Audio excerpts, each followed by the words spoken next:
കഴിഞ്ഞ ദിവസം കുറച്ച് തുമ്പ കിട്ടിയിട്ടുണ്ടായിരുന്നു. എൻ്റെ ഒരു ഫ്രണ്ട് തന്നിട്ടുണ്ടായിരുന്നു തുമ്പ. അപ്പം ഞാനതെല്ലാം എടുത്തപ്പോൾ അമ്മ പറഞ്ഞു എന്നാൽ വീടിൻ്റെ സൈഡിൽ നമുക്ക് നട്ട് വെക്കാമെന്ന് പറഞ്ഞു. കാരണം നമ്മൾ ഇപ്പോഴേ നടുവാണെങ്കിൽ ഓണത്തിൻ്റെ സമയത്തേക്ക് തുമ്പയിൽ കുറച്ച് പൂക്കളൊക്കെ ഉണ്ടാവുമല്ലോ. അപ്പോൾ അത് മാത്രമല്ല, നമുക്ക് പൂക്കളത്തിനകത്ത് ഈ തുമ്പപ്പൂ ചേർക്കുന്നത് വളരെ നല്ലതുമാണ് കാണാനും എല്ലാം കൊണ്ടും ഓണത്തിന്. അത് മാത്രമല്ല, തുമ്പ നമുക്ക് ഒരുപാട് ഗുണമുള്ളതാണ്. നമ്മൾ ഈ തലയിൽ എണ്ണയൊക്കെ ഉണ്ടാക്കാറില്ലേ, താളി പോലെ താളിയെല്ലാം ചേർത്ത് നമ്മൾ എണ്ണ ഉണ്ടാക്കാറുണ്ട് കാച്ചുന്ന.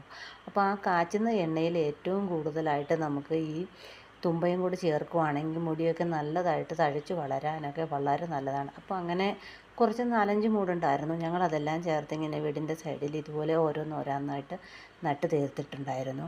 ലാസ്റ്റിൽ വന്നപ്പോൾ എല്ലാം നട്ട് കഴിഞ്ഞപ്പോൾ നമുക്കൊരു സന്തോഷം. എന്താണെന്ന് വെച്ചാൽ തുമ്പയൊക്കെ വളരെ നല്ല ചെടികളാണ്. അപ്പോൾ അതുകൊണ്ട് തന്നെ നമ്മളതെല്ലാം നട്ട് തീർത്തു. അങ്ങനെ നട്ട് കഴിഞ്ഞപ്പോൾ ഒരുപാട് സന്തോഷം തോന്നി. ചെടികൾ നടുന്നതും വളർത്തുന്നതും ഒക്കെ വളരെ നല്ലൊരു കാര്യമാണ്. അപ്പോൾ ഇന്നത്തെ വീഡിയോ ഇത്രയേ ഉള്ളൂ.